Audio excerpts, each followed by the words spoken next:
Shadows of Justice, an ordinary man. In the heart of Newbridge, a city where gleaming skyscrapers cast long shadows over bustling streets, life moved with relentless energy. Marcus Johnson was a man of quiet resolve, known for his tireless dedication at the auto repair shop he co-owned with his lifelong friend, Tommy. To his neighbors, Marcus was a pillar, someone who could mend a car's engine, listen to a friend's troubles, or offer a kind word to a struggling passerby. His days were filled with the rhythmic clank of tools and the joyful laughter of his young son Jamal, who often played in the shop's cluttered back office after school. Beneath his steady demeanor, Marcus carried the weight of a life shaped by perseverance, raising Jamal alone after his wife's departure years earlier. But one evening, everything changed. A sharp knock echoed through his modest apartment, and two police officers stood in the doorway, their faces stern. Marcus had been accused of a daring jewelry store robbery that had seized Newbridge's attention. Masked men had stormed an upscale shop, brandishing guns and fleeing with diamonds worth thousands. Despite having no ties to the crime, Marcus was ensnared in a nightmare.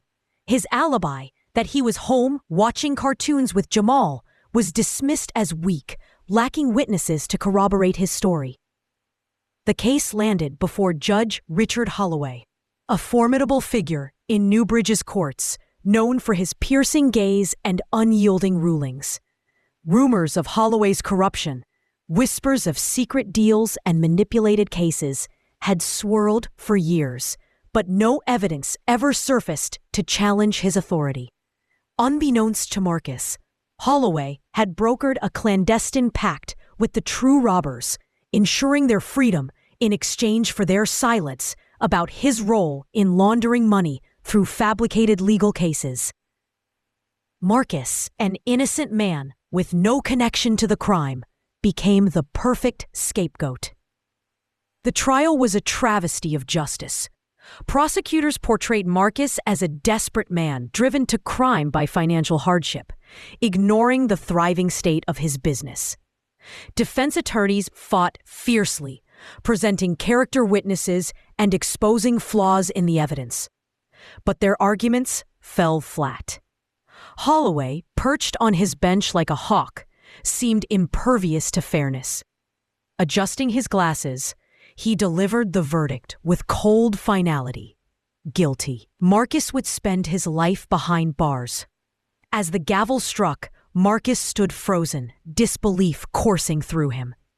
Holloway, however, felt a twinge of unease, not from guilt, but from a nagging fear that his carefully constructed empire might one day crumble.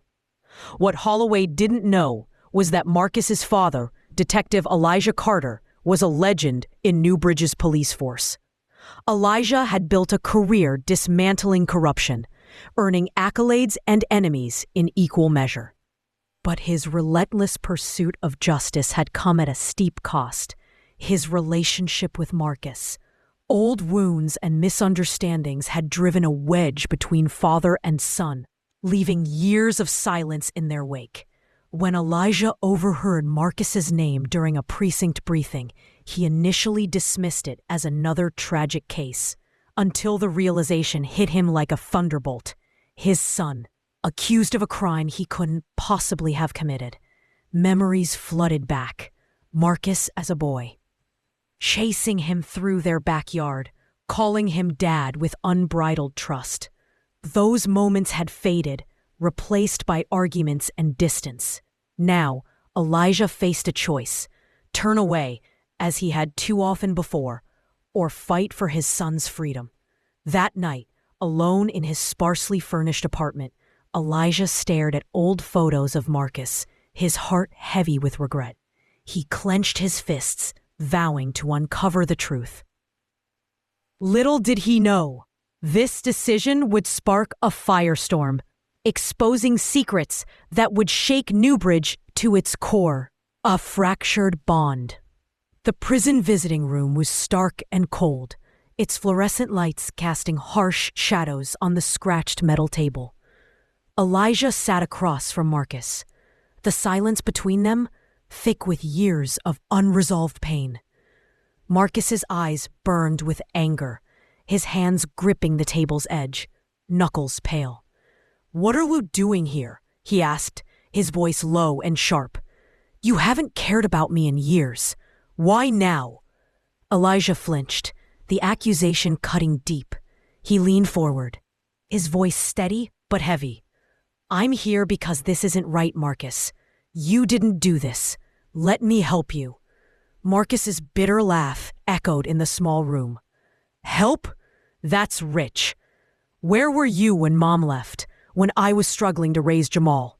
You were never there, and now you think you can just show up and fix everything?" The words stung, each one a reminder of Elijah's failures. He looked down at his calloused hands, weathered from years on the force. "You're right," he admitted. "I wasn't there when you needed me. I can't change that. But I can fight for you now. Let me prove it." Marcus hesitated, his anger warring with a flicker of hope. Trusting Elijah felt like a betrayal of the walls he built, but the desperation of his situation gnawed at him. "How do I know you won't let me down again?" he asked, his voice softer but still skeptical. Elijah met his son's gaze, his eyes burning with resolve. "Because I owe you, Marcus, and I won't let them take your life for something you didn't do, not while I'm still breathing."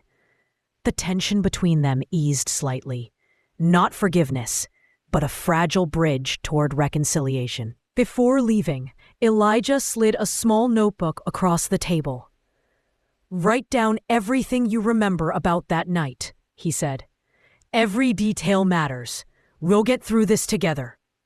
Back at his apartment, Elijah pored over case files, his mind haunted by memories of Marcus's childhood.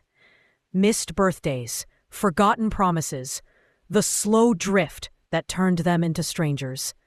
He told himself his long hours were for his family's future, but deep down, he knew he'd used work to escape the pain of his failed marriage. Now, with photos of a young Marcus pinned to his wall alongside robbery reports, Elijah saw a chance to make amends, not just to clear his son's name, but to prove he could be the father Marcus deserved. Digging for truth. The next morning, Elijah arrived at the precinct with renewed purpose. He began by scrutinizing the evidence against Marcus, quickly spotting glaring holes. The fingerprints at the crime scene didn't match Marcus's, and the prosecution's timeline was riddled with inconsistencies. Yet no one seemed eager to question the verdict. Elijah knew he couldn't do this alone. Digging deeper. Elijah turned to his longtime partner, Detective Lisa Morales, a sharp-minded officer who had stood by him through nearly 2 decades of navigating Newbridge's underbelly. In the quiet corner of a precinct break room, Elijah laid out the case, his voice low but intense. Lisa's brow furrowed as she listened. "This is massive, Elijah," she said when he finished. "If you're wrong, it's your career. If you're right, we're poking a hornet's nest." "I know," Elijah replied, his jaw tight. "But it's Marcus. I need you with me on this." Lisa didn't hesitate. "You've got me. Let's do this." They started with the police report, which hinged on a grainy surveillance photo of a hooded figure, vaguely resembling Marcus in height and build. Elijah scoffed at the flimsy evidence. Marcus was home that night, miles away. Digging deeper, they found a key witness, Tina Grayson, whose testimony had sealed Marcus's fate. Her record showed a history of perjury, raising red flags. Elijah tracked her to a dilapidated apartment complex, her nervous demeanor confirming his suspicions. After pressing her with her criminal history, Tina broke down. "I didn't see him," she sobbed. "Some guy paid me $500 to say it was Marcus. I didn't know it'd go this far."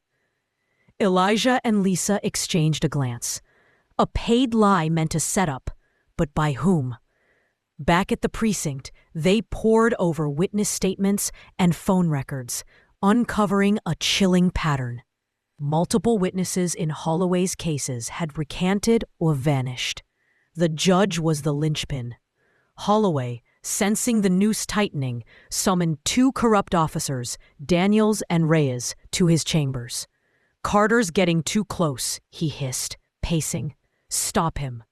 The officers nodded, their faces grim, and began tailing Elijah in a black sedan.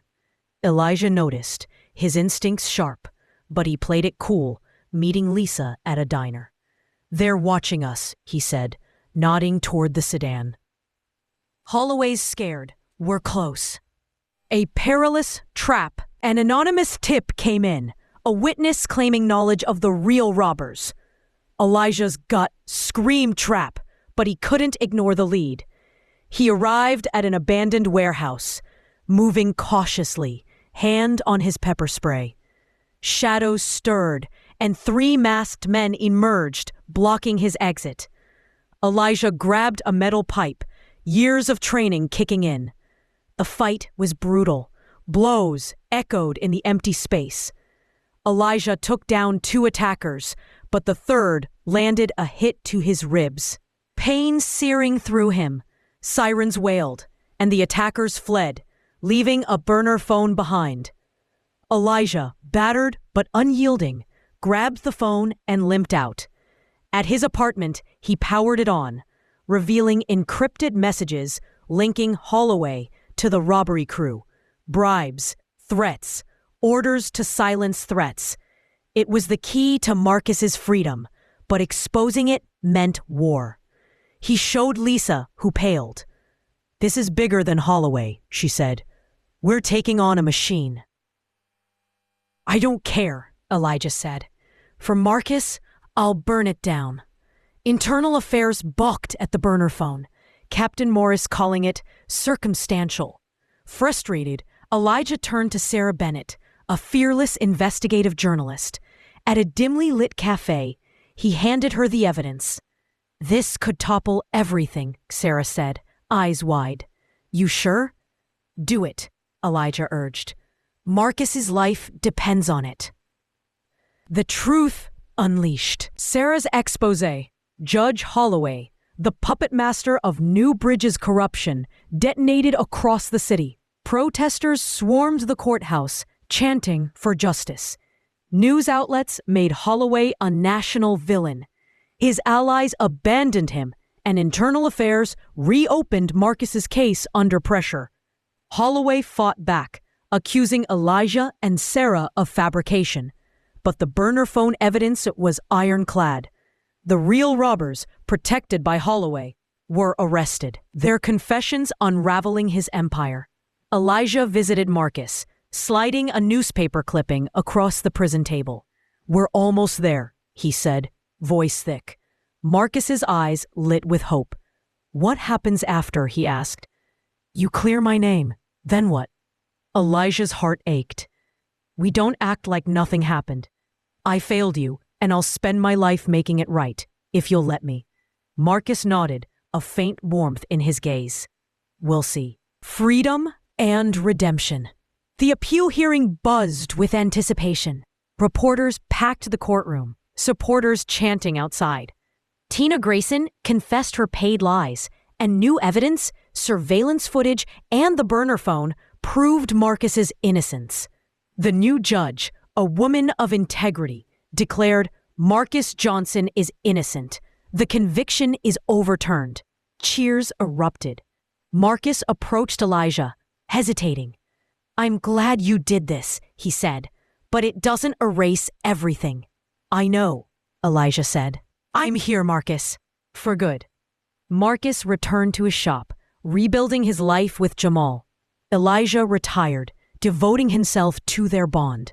They fixed cars, shared meals, and slowly healed.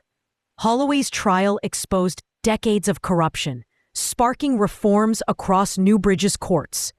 One evening, on Marcus's porch, fireflies danced in the twilight. "You didn't just save my life, Dad," Marcus said softly.